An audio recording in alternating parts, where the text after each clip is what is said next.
chers compatriotes, habitants du Nord Kivu en particulier, et ceux du Congo en général. Nous avons suivi non sans peine un ministre du Nord Kivu tenir des propos mensongers à l'égard du président Moïse Katumbi et de sa tendre épouse Aboukemi. Par souci de vérité et par respect que nous avons au peuple congolais, contrairement à cette génération de gens qui ont conçu la politique comme étant un art de mensonge. On a menti aux gens qui avaient là-bas qui vont construire dans les parcs, qu'ils auront des documents dans les parcs. Jusqu'à aujourd'hui, ces documents-là, ils ne les ont jamais eu. On a menti aux gens à Goma qu'on va déplacer les poteaux de haute tension, aller demander aux habitants de haute tension si on a déjà déplacé un seul poteau. On vient maintenant mentir aux gens, encore une fois, sur un homme qui n'a que son cœur pour son pays, qui n'a que le Congo comme pays. Quand M. Félix amène M. Kagame à Serena ici pour signer un contrat pour lui attribuer la Sakima, c'est Moïse Katumbi, à travers son élu au Parlement, Jean-Claude Kibala, qui alerte la nation. On a accordé à une société rwandaise les mines de la Sakima. La Sakima, c'est tout le Kivu. C'est de Maniema, Sud Kivu et Nord Kivu. Commençons par nous retirer de cet accord.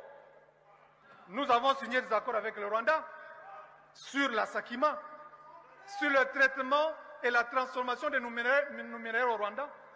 Le Rwanda a installé une raffinerie à Kigali. Là. Ils n'ont pas de l'or. Une usine de raffinerie coûte 5 millions, honorable président. 5 millions de dollars. Je ne vais pas vous dire combien d'argent nous gaspillons ici dans les tralala. 5 millions. Et nous allons ici crier tous les jours, on nous fait la guerre, alors que nous alimentons nous-mêmes les gens qui nous fassent la guerre. Qui dénonce ces contrats, qui alerte que la Sakima part de la Grande Barrière jusqu'au Maniema là-bas. C'est une partie du Congo qui était cédée au Rwanda par Félix Tshisekedi. Quand Félix Tshisekedi disait aux Congolais que Kagame était partenaire fiable, c'est Moïse Katumbi qui l'a envoyé. Donc Paul Kagame est un partenaire fiable à vos yeux? Ah oui, absolument. Et nécessaire pour la paix et la sécurité dans la région.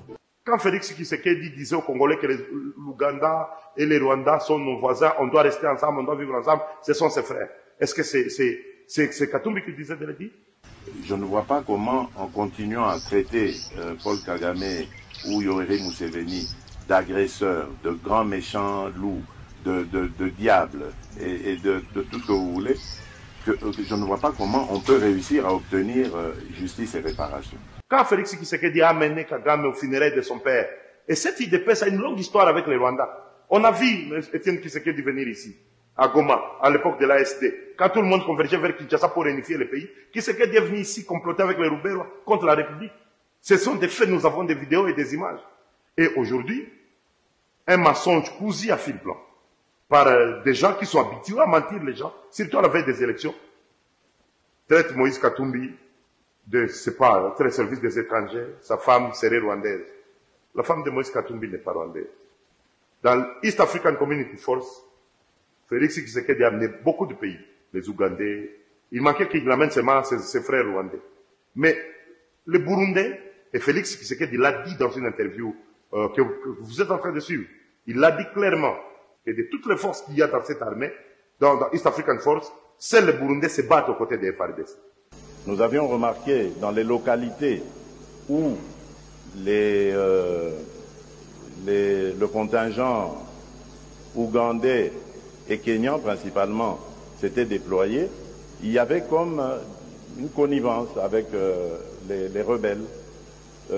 Il leur permettait de lever des taxes et de se comporter comme en terrain conquis, ce que les Burundais ne faisaient pas. La femme de Moïse Katumbi est burundaise, la sœur de ces militaires qui sont en train de perdre le sang aux côtés des FARDC. Nous, Congolais, n'avons-nous pas donné une première dame à Brazzaville? Est-ce que les Brazzavillois sont-ils morts? Les Brazzavillois, à un moment, n'ont-ils pas donné une première dame au Gabon? En Côte d'Ivoire, la première dame n'était pas française, les Ivoiriens sont morts. Ouattara n'est pas un grand président. Aujourd'hui, le monde civilisé nous regarde. Des propos d'une autre génération ne peuvent plus passer.